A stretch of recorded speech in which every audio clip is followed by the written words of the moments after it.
Scott Ritzheimer helped start over 20,000 new businesses and nonprofits, and with his business partner, led their multi-million dollar business through multiple growth stages for over 10 years of double-digit growth, all before he turned 35. Today, Scott helps founders and CEOs identify and implement the one essential strategy they need to get on the fast track to predictable success. And before we start the episode, a quick word from our sponsor, Deep Wealth and the Deep Wealth Mastery Program. Here's Bill, a graduate, who says the Deep Wealth Mastery Program has transformed the KPIs we're using to accelerate growth and profits. Or how about Emery, who says, and I love this, and I quote, the Deep Wealth Mastery Program helped me create the right mindset for both growing my business and later my future exit. I now know what questions to ask, what to do and not to do, which is priceless. The team and I have found dangerous skeletons and gaps that we're now addressing due to the Deep Wealth Program. Today, our actions have a massive ROI. Absolutely love that. And now, speaking of growth and adding value, check out what Bruce says. And I quote, as a business owner, I'm always looking for new programs, systems, CEO peer groups, and strategies to improve my business. Hands down, the Deep Wealth Mastery Program is the absolute best. I'm both growing my business and preparing for a future exit at the same time. It doesn't get any better. And I got to tell you, as I hear these testimonials, this is exactly why I do what I do. My mission, the team's mission here at Deep Wealth, is to literally change the social fabric of society, one business owner at a time and one liquidity event at a time. The Deep Wealth Mastery Program, it's the only one based on a 9-figure deal. And that deal, that was my deal. You know my story. I said no to a 7-figure offer. I created a system that we now call Deep Wealth Mastery, and that's exactly what helped myself and my business partners welcome from a different buyer, a different offer, a 9-figure deal. So if you're interested in growing your profits, preparing for a future liquidity event, whether that's 3 years away or 33 years away, and if you want to optimize your post-exit life, Deep Wealth Mastery is for you. Please email success@deepwealth.com. Again, that's success, SUCCESS, at deepwealth.com. We'll send you all the information about the Deep Wealth Mastery Program, otherwise known as the Scale for Ultimate Sales System. Better yet, why not hop on a complimentary strategy call? We'll see where you are at your business and what's standing between you and your financial independence and your dreams. So that's where you want to be. You want to be with other successful business owners, entrepreneurs, and founders just like you who are looking to create market disruptions. Whether you're a startup, whether you've been in business for 3 or 4 decades, whether you're manufacturing, whether you're high tech, SaaS, low tech, whatever the case may be, come on in and network with other business owners, with other businesses just like you, because they all want to lock in their financial freedom and enjoy both success and fulfillment. Again, the 90-day Deep Wealth Mastery Program, it has your name on it. All you need to do is take the next step. Please send an email to success@deepwealth.com. Deep Wealth Nation, I have a rhetorical question for you. Would you like to accelerate your growth and success? Are you feeling frustrated, not sure, well, where do I turn and what do I do? And I know you said, yes, show me the path. That's exactly what we're going to do today with today's very special guest. So Scott, welcome to the Deep Wealth Podcast. It's an absolute pleasure to have you with us.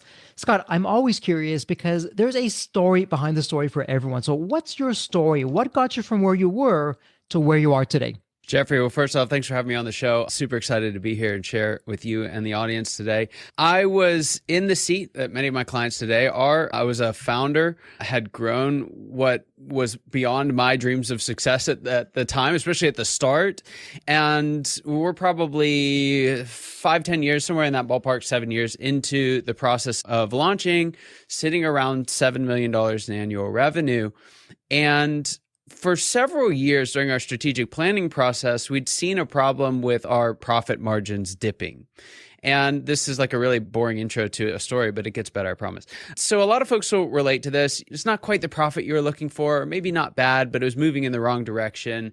So in our strategic planning process, we had, yes, we're going to fix it. We're going to add 5 percentage points to our profit margins and everything will be wonderful. And we get into the year and we do our quarterly strategic planning and yes, we're going to do this. And then the end of the year comes, we get our P&L and it has not gone up 5 percentage points. It's gone down 7 percentage points. And it's kind of like drat, like, what do we do? How did that happen? And there's maybe a little bit of finger pointing, a little bit of frustration, but we're a good team. We're going to rally and we're going to figure this out. And so we get back into our next year's strategic planning. And yeah, we took it on the chin last year, but we know how to figure this thing out. We're going to get it done. Fast forward, drops another 7 percentage points. And even a relatively daft gentleman like myself will start to see trends when they arise. We can't just keep doing the same thing. But the problem was we weren't doing the same thing. We had tried all sorts of things. We had read the business books. We had hired consultants. We had tried to hire new executives. We had tried to launch new products. It felt like everything that anyone would tell us to do, we had tried to do. And it was some degree of success. But the net of all of that was we're working way harder and making less at the end of the day. And so we're 2 years into this trend, and going into the strategic planning process, I no longer had the confidence that we could just turn it around, right? That we could rah our way into a change, but I had no idea what to do about it. And it wasn't the actual planning process that was such a challenge, but that feeling of there's this really meaningful part of our business. We have to be profitable to be sustainable, and it's not working. And I, as a leader, can't solve it. And the coaches and consultants that I've hired actually not only didn't solve it, they made things worse. We spent a lot of money on coaching and then lost a lot of money on the decisions they helped us make. Jeffrey, I felt so alone, right? I mean, you've heard this. You work with founders, with business leaders, and there's a certain degree of loneliness that just comes with the territory. Going out, starting something from nothing, it can be a little lonely. Being at the top of an org chart can be a little lonely. But this wasn't that. This was all of that plus I don't know how to solve this problem. I have no idea where to look to solve it. I'm just out of ideas. I'm out of options. And as CEOs, we like to kind of put on this big smile and get your chest out, your shoulders back. And we're so proud of it. But underneath the surface, most of us, if we're honest, are dealing with some degree of imposter syndrome. And I didn't have the luxury of being able to hide that anymore. With the continued kind of failure in this metric, and there were other things that were challenging that were leading up to this, I felt like I was found lacking, right? I was on display. I didn't know how to lead my team forward, and everybody knew it. And it was in the context of that, just some really challenging times as an executive team with my partner at the time, just all of that swirl. I heard about this book called Predictable Success, actually on a podcast like this. That's why I love doing podcasts. And as I was listening to this gentleman, he's a dear friend of mine now, so I can say it this way, listening to his Irish accent's probably what kept me on through the first couple of minutes. But he started describing different stages that businesses go through, that there were distinct stages that had distinct strategies that were necessary in each of those stages. And as he's walking through, it's like he's reading our mail. It's like, I'm wondering where the video is in my office because he's just describing like everything we've gone through over the last couple of years. And it was for the very, very first time as an entrepreneur that I actually felt like I was on a map. It was the first time that I actually felt like somebody knew what was ahead of me. I didn't have to make it up as I go. I didn't have to forge out into the unknown. And in doing so, I felt seen and understood. It sounds funny to say it this because it was listening to someone on a podcast that, thousands and thousands of people were listening to at the same time. But I finally felt seen. I finally felt like I understood where I was, that you are here moment. And it was transformational for us. Once we knew where we were, once we knew why these challenges were coming up in terms of profitability and how you don't solve them on your P&L, you solve them in how you make decisions as a team, and walked through the steps that he lays out in the book. It was completely transformational, not only for my company, we tripled our bottom line in a year, but for myself as a leader. I finally felt like I had the competence and could justify that. And in going through that multi-year process, finding the solution finally, I fell in love with it. I fell in love with the actual process of solving that problem that I had, and decided at that point that I would transition out of my role in a couple of years and then spend the best years of my career, honestly, helping others to solve that very problem, how they can turn around, tame that complexity, and become the leader they really want to be. Wow, Scott, what a journey. So much there. By the way, Deep Wealth Nation, go to the show notes. There's all kinds of resources there, but specifically, I want you to click on the link where you can download the book for free from Scott and team, The Founder's Evolution. And Scott, we're going to be talking about that, but let me ask you this, with what you just shared, with this incredible journey that you went through, Bit of a loaded question here, but I'll ask it anyways. When you look back, was there a key factor or a few key factors that really, looking back now, enabled you to achieve, really, it's incredible, this decade of double digit growth? What's going on there? Yeah. Looking back, and this is a challenging question. You said it's a loaded one, and it's loaded for a reason. I don't really believe that there's any one thing that did that, but except for knowing the one thing at each stage of the journey. Right. And so one of the challenges that we have as coaches, as consultants, as communicators, we're trying very hard to simplify our expertise, right? We're trying to make it easy and accessible. But in doing so, if we're not careful, we can actually oversimplify the problem. We can oversimplify the solution, and we end up in this kind of silver bullet territory. Whereas if you do this one thing, you'll be outrageously successful. Or the derivative of that, if you do this one thing, you'll be as successful as me. And that's just not it, right? If you look back, there are patterns that play out of success. And if we can understand those patterns, if we can understand the stages of the journey organizationally or personally, knowing what stage you're in, and then knowing what it's not even a silver bullet at that point, but the highest return activity is for that stage is what did it. And for me, I kind of intuitively and through School of Hard Knocks bumped into the first couple of those. But the School of Hard Knocks did not prepare me for the third one, right? It didn't prepare me for that third big transition, that third big stage. And so if I had listened to the folks that said, the one thing you have to do to grow early on, and applied that, it would have worked great, but it would have left me hanging, right? Or if I had taken what works in later stages, for example, and tried to apply that too early, it wouldn't work. So a somewhat convoluted way of saying, I think the one thing that you need to do is understand what stage you're in, and then find out what is the one thing for that stage. Okay, fair enough. And you know what? As you're saying that, and I'm looking at your book, The Founder's Evolution, there's a hero's journey theme to this because there's 7 stages. And again, Deep Wealth Nation, go to the show notes, click on it. It's free. The F word free. It doesn't get any better. You can download that and read it. So as you're going through the hero's journey, the different stages from stage 1, and we're talking about the dissatisfied employee, all the way through to stage 7, where we all want to be, the visionary founder. Let me ask you this, very high level.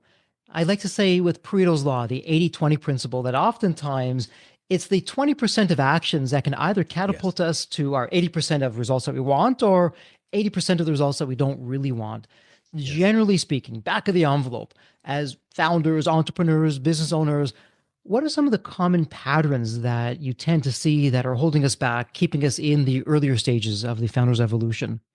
Yeah, from a pattern perspective, it's that success in one stage necessarily thrusts you into the next. Right? As a dissatisfied employee, you figure out, hey, I can go start my own company. I can go do this. You start your own company. You're not playing the same game anymore, right? Sitting on the sidelines talking about how it could and should be better is different than jumping into the game and actually playing it.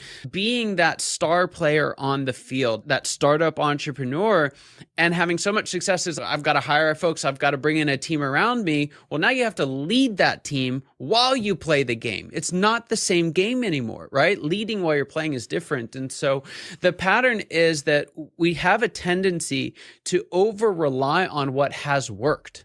And that makes total sense. Like, why would you rely on things that haven't worked? But what happens is when those things work, when we focus on the right things, when we focus on the 20% and we can actually let go of the 80%, that produces a degree of success that actually changes the 20%. It changes what we have to focus on. And if we don't adapt and evolve, we'll get stuck just trying to work harder.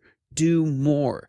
Growth by addition, right? And what you'll find is for every single person, some it's higher than others, but there's limit to what you can achieve in each stage. And so rather than simply looking at a problem like I did for years and saying, hey, how are we going to fix it? By doing more, by trying harder.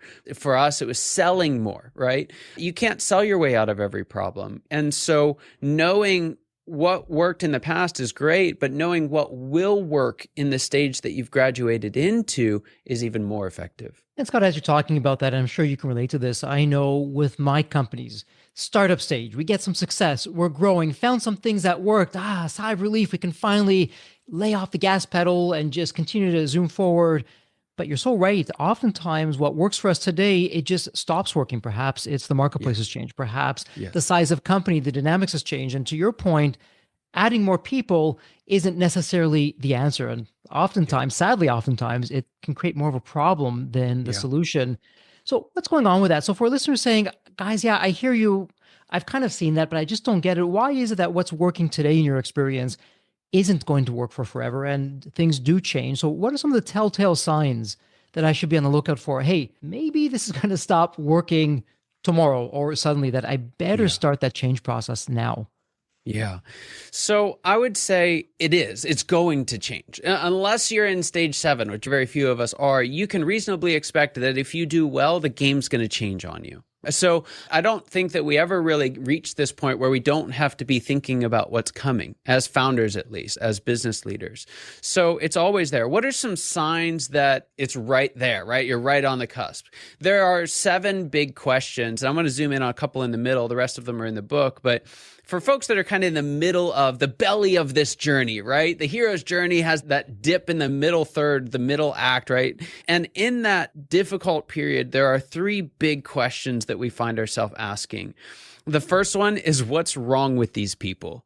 Right. And so usually what's happening is this is a founder who's had some success. They've hired a team of people and they realize these folks don't think like me. They don't solve problems like me. They don't do things the exact same way that I do. They don't take ownership like I do. And this resentment builds up because you're having to manage all of those things. And then, let's be honest, you're also having to sell 2 and 3 and 4 times as much to pay everybody's salary to keep the lights on. And so one of the signs that folks are struggling, this is in stage 3 of the process, and need to evolve, is that they find themselves waking up Monday morning and asking, what's wrong with these people?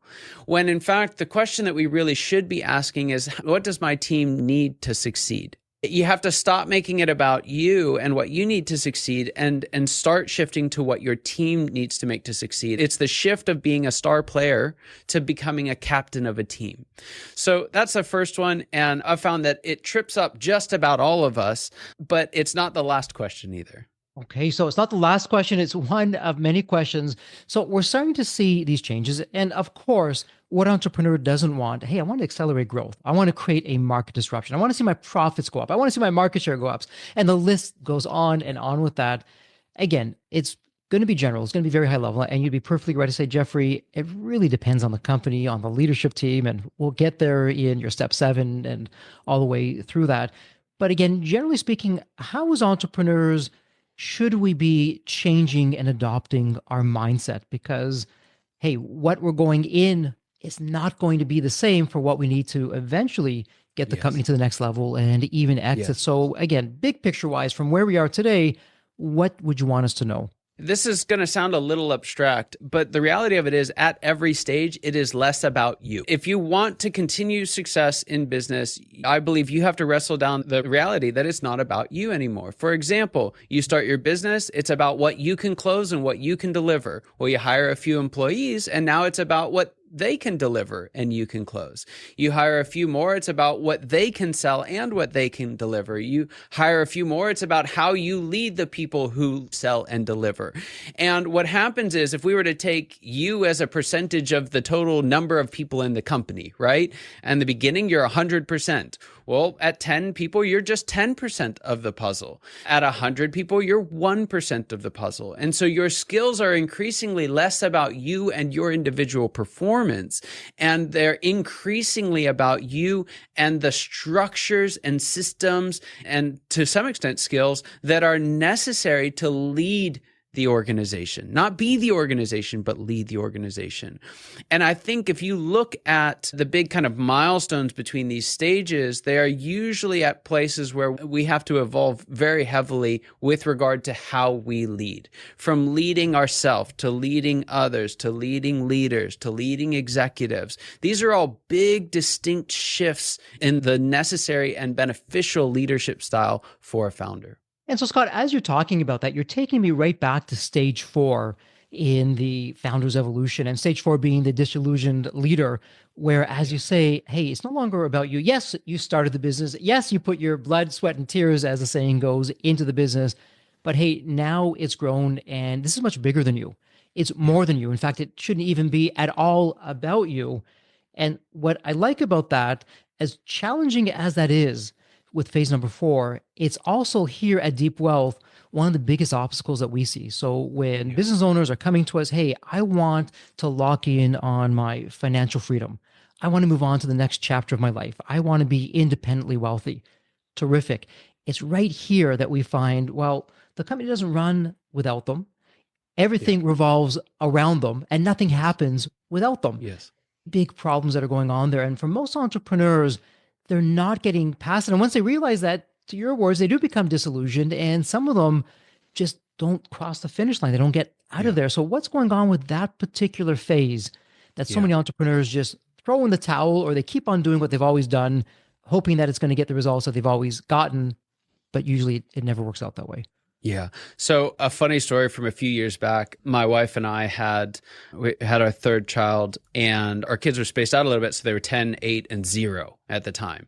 And finding a babysitter for 10, 8, and 0 all at the same time is not a simple task, right? If someone has mastered that, I want your information. I need to talk to you about a lot of things. But it was tough for us to find a sitter that could have all of it. It was tough for us to get away. And so our date nights were few and far between during that season. I'm not proud of it. It's just the truth. But we decided enough's enough. We're going to make this happen. And in the height of romanticism, or suburban romanticism, I should say, what did we do? We did dinner and a movie, right? That was it. So the babysitter's there. We go out and had a nice dinner. It wasn't amazing, but it was nice. Time together. Awesome. Go to the movies. What are we going to watch? It was right about the time that Maverick came out, Top Gun Maverick.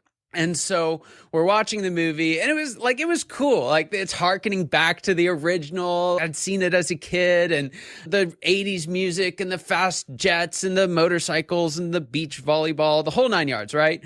And I'm watching it, and it's kind of brutal, actually. The very first scene, spoiler alert, Tom wrecks his plane, I think flying like Mach 10 or something. Not sure how that's possible, but, he gets in trouble again and again. Everyone says that the world is passing him by. He ends up in even greater relational conflict with the son of his dead wingman. Like, it's just...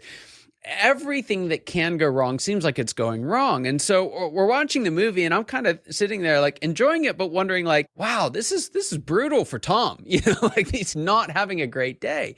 They're on this impossible mission, and the name of the movie's not Mission Impossible. So we don't know if he's going to solve it, right? It's just the whole 9 yards. And so it gets to this point, they're on the mission. He gets shot down again. They're behind enemy lines. And right about this time, my wife's phone rings. The babysitter's like, you need to come home. Now, everyone was safe. Everyone was healthy, but the two boys were fighting downstairs, and the youngest wouldn't fall asleep, and it was chaos. So I didn't see the last about 20 minutes of Top Gun Maverick for 2 years.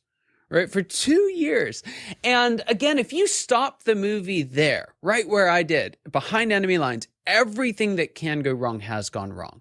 And if you think about like the movie itself, it's just kind of depressing if that's what movies are, right? If that's what they were.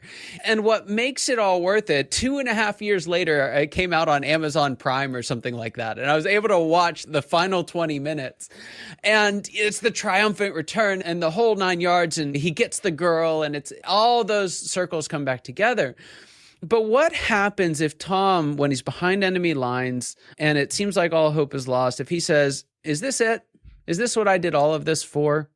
What if he just decides at that moment, man, I see where this is going. The harder I work, the worse it gets. I think I'm done. And it would be crazy. It wouldn't happen. It would make for a very bad movie. But I see that happen all the time in businesses, right? We get to this part of the story where everything kind of looks like it should be okay on the outside, right? Revenue is way more than it was. You've got a team of people. They're writing magazine articles about you. From the outside, you look massively successful. You look like you've got it all figured out. But inside the organization, you're dealing with some problem similar to what I did. Your profit's stuck. You're having trouble with leaders. You actually don't know what you're going to do strategically because of these changes coming in the market. And even more than that, every degree of success you've achieved seems to come at the expense of your freedom, right? And so we look back, and it's internally, this is just getting harder and harder. The more we grow, the more miserable we become. And it leaves us wondering down in the valley, down in the depths of that Tom Cruise moment, thinking, is this it? Is this really as good as it gets? And it can be on crazy stuff that comes up. I had a client, he hit his first $1 million in profit in a year. And you know, the very first thing he said to me afterwards was, now I've got a $400,000 tax bill. Now, we can talk about his tax strategy. That's for another time. But the reality of it is, what you discover is that businesses get bigger. They do not get better, not on their own, right? Not just because they get bigger. And we become disillusioned because the illusions we had about reaching this milestone or accomplishing this goal or doing something big, all those illusions start to fade away when we come to the reality of there's a lot about this that's tough. I can't do this all on my own anymore. I can't be the one that everyone depends on for every decision inside the company. I don't have it all figured out. And if I want to grow, it has to get beyond me. And so often we try and make big decisions down in the depths of that, rather than taking some time to actually look out and say, hey, what does it look on the other side of this hill? What is my vision for the company? What is my vision for what we can accomplish? And it's only in light of clarifying your vision, getting that separation from just the reality and drudgery of your business, that you can really get a clear sense and purpose for which way you need to move forward. You know, it's interesting, Scott, as you're talking about that, I'm really going to visionary founders, which in your version of the hero's journey, that's really where everything culminates. And as entrepreneurs, when we look back from when we first started, the company grew. Now we have some revenue. Perhaps it's in the 100,000 and later in the million and then tens of millions and on it goes. Every step of the way, it's a different company. And just when you cross the finish line for one goal, oh my goodness, I need to invest in the infrastructure, that bank account of profits that I had. Well, there it goes, because I got to put it back into the business so I can continue to support what's going on and grow it. And for so many founders, they don't understand that. To your point, it can be really a road of disillusionment and disappointment. And quite openly, looking back on my own journey, and let's compare notes with yours, if I didn't get to the visionary founder side of things, when I took myself out of the picture and I said, what's best for the company? And I realized that what was best for the company wasn't me, which it's a hard realization when you start a company. And I realized for this company to continue to grow, my e-learning company, Embanet, to continue to change lives, to keep up this market disruption, I was not the best person to lead the charge with that. I didn't really have those corporate skills or that experience. Could I have done it? Maybe. I wouldn't want to bet on that. Could I have stayed on with the new owners?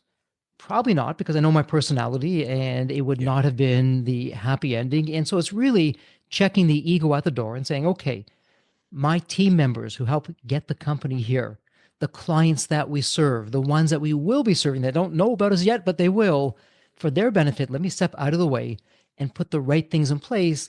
For me, was one of the toughest things that I had to do. But the spoiler alert, had I not done that, had I been selfish and said, hey, this is all about me, I'm going to figure this out, I'm going to be here until I'm in the hundreds and you're going to take me out and at the very end, and that's when it's done, there never would have been that exit deal. There never would have been that growth of the company and all the wonderful things that happened after that. What are your thoughts on that? Because I'd imagine you see this all the time. You've probably gone through this yourself. Would love your personal take on that. Yeah, 100%. I think there's a couple of things when it comes to the exit that really matter. One is exit timing is a really big deal, right? And again, if you try and exit in that stage 4 disillusioned leader, you will be under so much emotional pressure to get out that it's going to be difficult to get the best deal. The second facet of it is, many times the problems that you're experiencing that are causing you to be disillusioned are the very same problems that someone else is going to have to deal with coming in, and a wise or astute buyer is going to see that. And so a lot of times you'll see, for those reasons and several others, the actual effect of the value of your exit is significantly diminished in that stage 4 because you're just exiting at the wrong time. Now, the flip side of that, which you're hitting, and sometimes these can happen at the same time, but you can hang on too long, right? You can die with the mic on, particularly for the folks that I work with, the kind of segment of founders that I tend to most of my work on. They have that same sentiment as you, which is, yes, I've built this. Yes, I want to personally benefit from it. Yes, I'm proud of it, but I want this thing to live on. Right? I want to see this company continue to flourish. I want to see it continue to grow. And so the timing becomes less about when you want to leave, right? And becomes more about when it's best for you to leave. Those are two different criteria. And interestingly enough, you tend to get the highest value on your exit when you do it that way anyway, because it's the most valuable that it'll be. And so, yes, I think the big switch here, and the way that I describe it, is that the secret to succession. So again, this is a subset of exits. It's not all exits, but if you want to see your company succeed and you want to enable your successors to do that, then the secret to succession is not about finding someone else to be the CEO for your vision for the company, but it is to enable your successor to bring a new vision for the company, someone that you trust to take it further than you did and further than you could. And that's a hard thing. It takes wrestling that down, right? There's some ego stuff that goes into that. There's pride. There's even questions of whether or not they can do it and control. And there's a very personal journey that happens through that whole process, but it's worth it. Because when you see, and I joyfully had the opportunity to do this, when you see your successor create more success than you did, when you see them winning, right? Of course, there's a question of like, how much was I actually holding that company back? On the flip side of it, there's so much joy that comes from that, right? The season of joy that you get to walk into in stage 7, that visionary founder, when it's not about you and your needs anymore, but it's about what you can create in and through others. There's no more rewarding stage. And for a lot of folks, especially that are down in the thick of it, that's hard to imagine. It's hard to believe to some extent. But you ask anyone who's made it to stage 7, you ask anyone who's had the opportunity to kind of look back, to give back, to be free of the kind of bonds of the earlier stages. And to a T, every single one of them will tell you it's the most rewarding stage of their career. Oh, absolutely.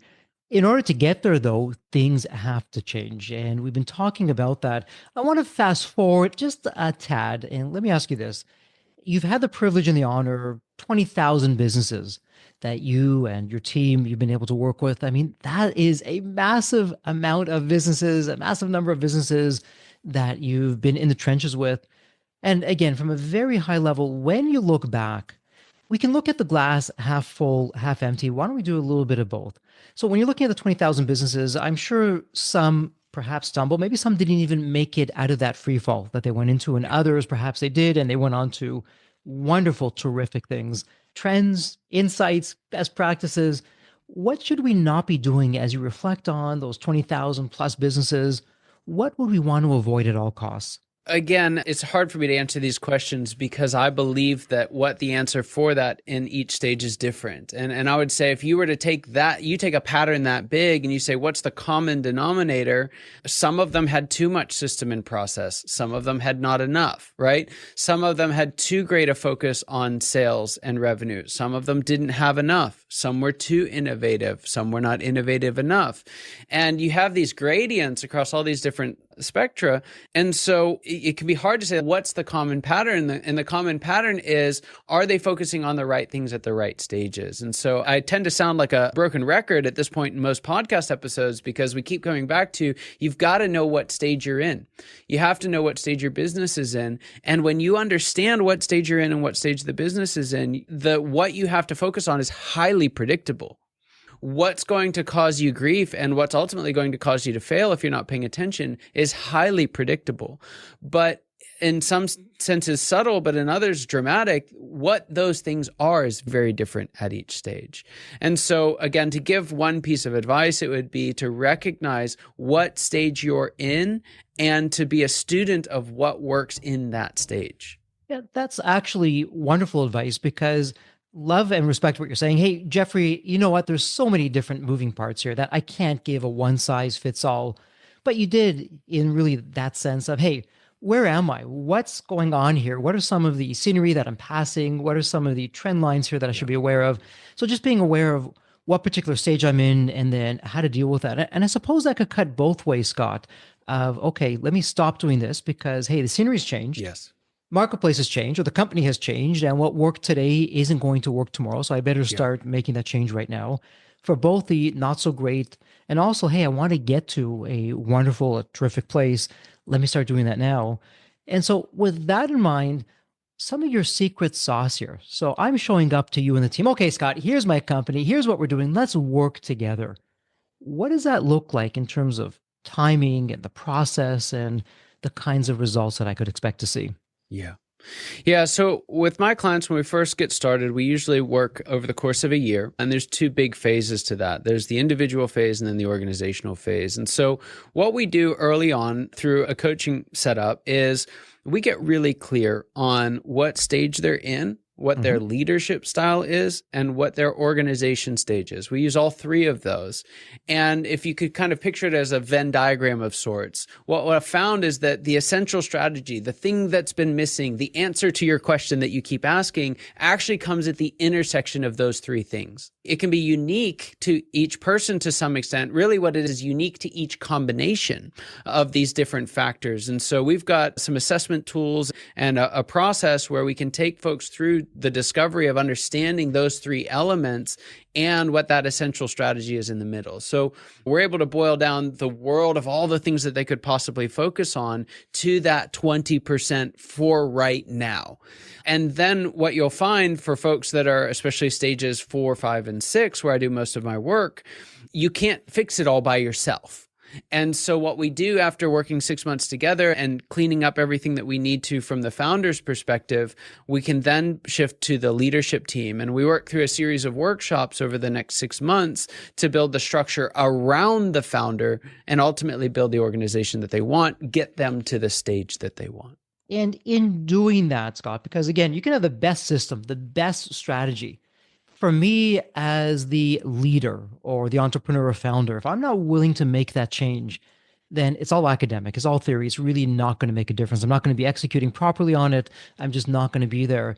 So from that side, and again, Jeffrey, on base or off base, that's nothing to do with the business as much as it is on the personal side. Hey, entrepreneur, hey, founder, business owner, are you willing to put yourself out of business in some areas with how your mindset is, what you're thinking, what you're not thinking? What should I be expecting of myself in terms of setting myself up for success, not failure, to do that? Yeah. And again, I think it's a Venn diagram. And so what tends to happen is I always get hired to fix teams, right? Founders like, hey, I need you to fix all these other things. And what we end up realizing is they're part of that puzzle as well. So again, if you think of a Venn diagram, there's some overlap in between. It's not entirely personal. It's not entirely corporate. We have to understand both and the impact that they have in the intersection of both of them. And so the reason I developed the Founders Evolution book is because I was working off of Les McEwen is the gentleman's name. I don't think I mentioned that earlier in the show. I was working with his model. It's called Predictable Success. And we were doing all these tools and workshops for teams. And some of them were tripling and quadrupling their net income in the course of a year to a year and a half. And then others accomplished absolutely nothing. And it's like, how does that like they went through the same process? How does that happen? They're in the same organizational stage. How does that happen? And you're exactly right. The difference when I was looking at them was the founder's willingness to change. In the ones that our services had no effect, they either didn't know, didn't realize, or didn't want to make the personal changes that they needed to. So even though they implemented all the tips and tactics and tricks and processes, they undermined all of those things with their own behavior. And so what I was able to do in the book is map out that personal side of the journey so that folks can see this is how you need to evolve. This is why you need to evolve. It's not because you're fundamentally flawed. It's not because of all these things that we tend to ascribe it to. It's just because you're using the strategies that have worked but won't work in the future. And so again, it's that intersection between the two of them. And again, going to the secret sauce is why we don't just do pure coaching and one-on-one, and why we don't just do team workshops for most of our clients is because we actually need to integrate both. And by integrating both, that's where we get the transformational results that they're looking for. Absolutely. And it goes back to what personally and here at Deep Wealth, we've always said whoever said that business isn't personal has never been in business or owned or operated a business, because it absolutely is. And really, as the Yeah. leader, the founder, it starts with us and ultimately it ends with us. But how it ends, that's completely our choosing in terms of what direction to go. So I really love what you're saying there of, hey, it's got to be a combination. It's not an either or. It's really all of it that we're throwing into the arena here and then making the changes as we need. Yeah. Now, Scott, let me ask you this because we're going to be going into wrap up mode shortly. I know there are so many questions that I haven't asked, but let me ask you this. Is there one particular question that we didn't get around to, or a particular topic that we haven't touched upon yet, or even a message that you'd like to get out to the Deep Wealth Nation? I think the question that for most folks is kind of burning in their mind, the listeners, is, okay, if I deal with this stage 4, is this it? Tom Cruise moment. What's on the other side? Is it something that's actually worth it? And so what I encourage folks is, yes, there is. Stage 4 is not the end of the journey. There are 3 more stages and they're amazing after that. Stage 5 in particular is where we move from the disillusioned leader to the chief executive. And when I teach this, I get to teach this in small CEO groups around the country. And you'll see this really interesting dynamic play out in those who have made it to stage 5 and those who haven't, right? Those who haven't, when you start describing stage 5 and how the ease that comes with it, the freedom that comes with it, the scale that comes with it, the peace that comes with it, folks that are in stage 4 are like, nonsense. Right? It can't possibly be true. But everyone who's been to or is in stage 5 is like nodding. They're like, yeah, I remember that. I remember that switch. I remember that transition. And so stage 4 is, I would say, the hardest of all 7 stages. It's a really tough spot. It's where most founders get stuck and can struggle to break through. It's also the single most rewarding transformation to make.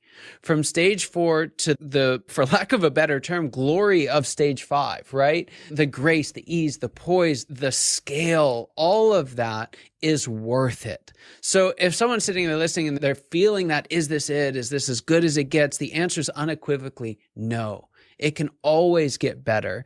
And it doesn't mean that you have to work harder or work longer or do more. What you need to do is focus on doing the right things. And that transformation is a lot closer than you think. And so, Scott, as you're talking about stage 5 and Deep Wealth Nation, again, please go pick up the book. It's free, Founders Evolution. So stage 5 being the chief executive. And I agree, hey, that is getting much better. But then to your point, to stage 6, okay, the true owner. Now we're getting closer to why we started this business in the first place. You probably forgot about that. Hey, I created this business not just to help other people, but to also help myself, to have a specific lifestyle and have a lifestyle that really resonates with me. But you're not stopping there with stage 6, the true owner. You're going to stage 7, the visionary founder. And yeah, that's the ultimate bliss. To your point earlier, I mean, it's interesting because it's now a 360 that we've done, because really we're going back to where it all began. And with the visionary founder, to what we've been speaking about. And Scott, you're going to say Jeffrey on base or off base. To be that visionary founder where you have this team that's running the day-to-day of the business, and quite openly, the business is running better with you out of it than you in it. And you're choosing how much time you want to spend in the business. And the time you are spending in your business, this is where you're applying your superpowers, whatever those are, likely on the creative side, finding new problems to solve and these market disruptions.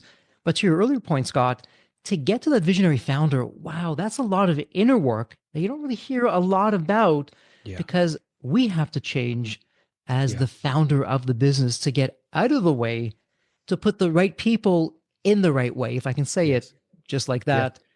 Would love your thoughts on that. That's exactly right. So again, we've talked through a couple of these questions. What's wrong with these people? Stage 3, is this it? Stage 4. The question for stage 5 is probably the most shocking out of all of them. So stage 5, chief executive, leading an executive team, scaling your business. Number 1 question for the founder, who am I? And it's stunning, right? Stunned me when it hit me for the first time, stunned me 80 times as much when I realized I wasn't the only one who felt that way.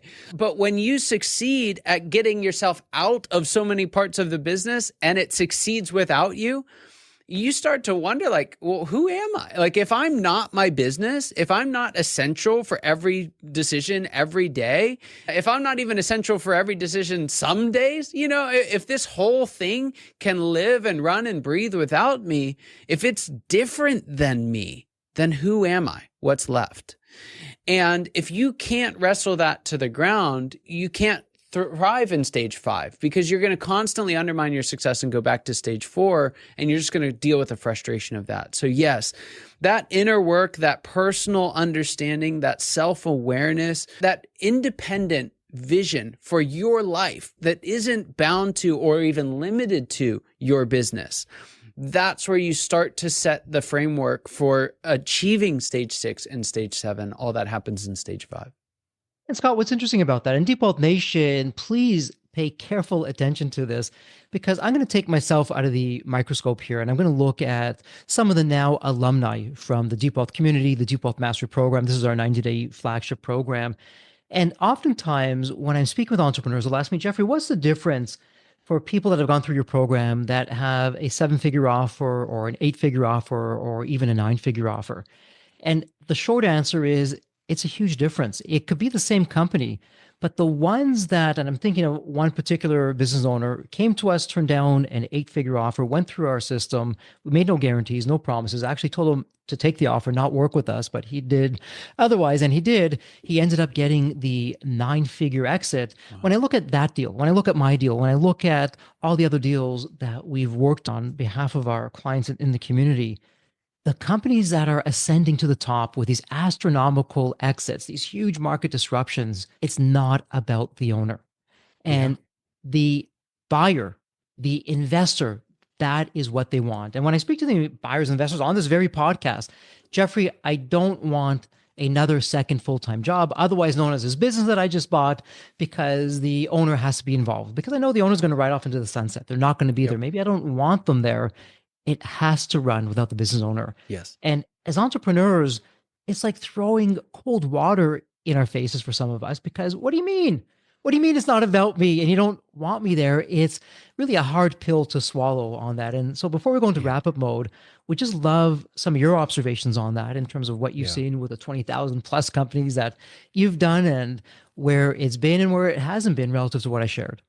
Yeah, absolutely. There's a lot of folks who don't have a business, they have a job. But even in the context of these larger organizations, when it's all dependent on you, are they buying you? Most visionary founders do not find a huge amount of joy and gladness in working for somebody else. I mean, that's disillusioned leader status. That's why they got out in the first place. And so the average kind of life expectancy of your time with the company once it's purchased for most founders, not all, but most, is very short.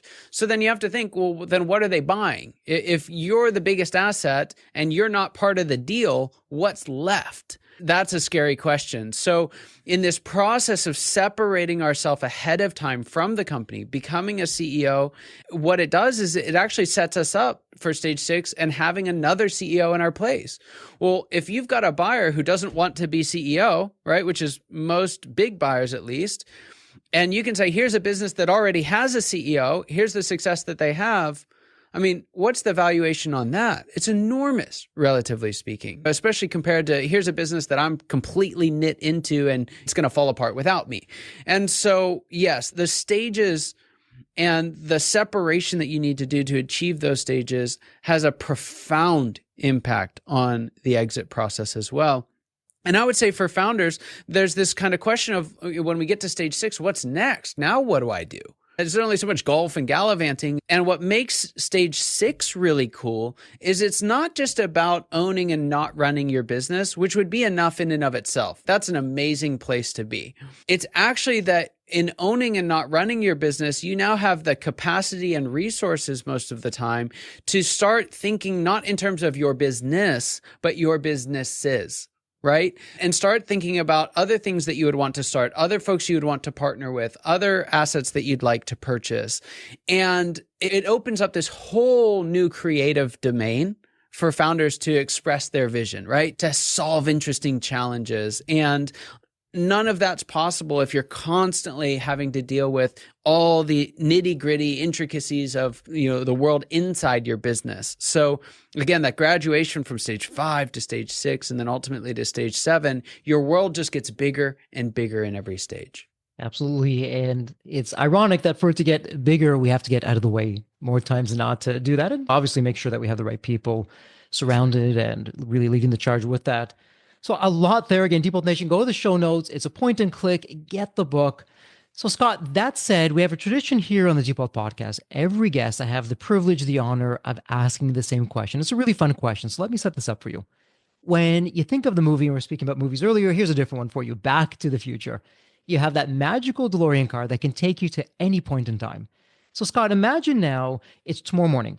You look outside your window and not only do you see that magical DeLorean car curbside, the door is open, it's waiting for you to hop on in, which you do, and you're now going to go to any point in your life. Scott, as a young child, a teenager, whatever point in time it would be, what are you telling your younger self in terms of life lessons or life wisdom? Or, hey, Scott, do this, but don't do that. What would that sound like?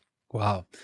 There's about 1,000 answers to that question, but I would say I would go back. So I actually left and went to school early. I was 17 years old.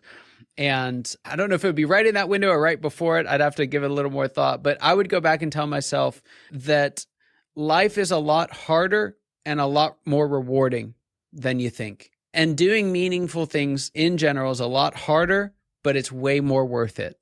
Right? It's easy to sit on the couch. We don't get anything out of it. But the things that are most important in life, they tend to cost us the most, but give us the highest return on investment. Wow, that's such great advice of, hey, do the hard thing. Yeah, it's hard at the time, but it's really a gift, and it's a gift that keeps on giving. Or sometimes you hear, hey, if it was that easy, everyone would do it. So much truth, so much wisdom to that.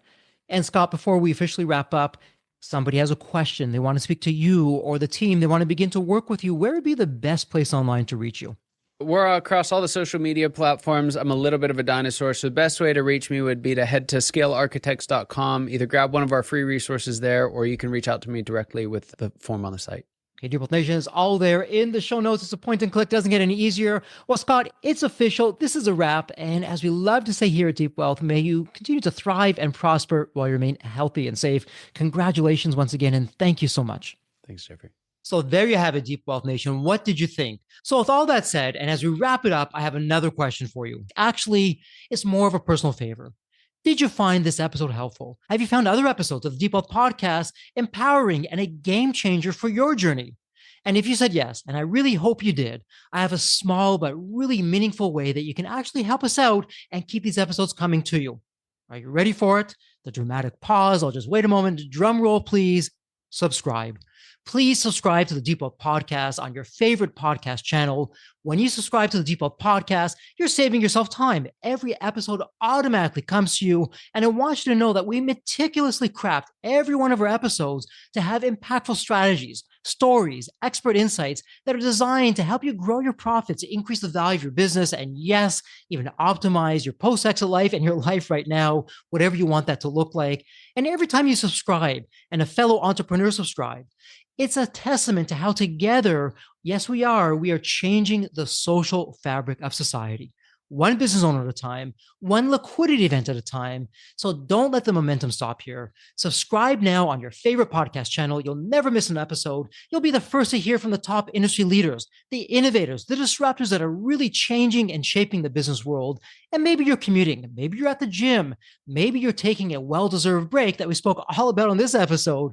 The Deep Wealth Podcast, it's your reliable source for the next big idea that could literally revolutionize your business. So once again, please hit that subscribe button, stay connected, inspired, and ahead of the curve.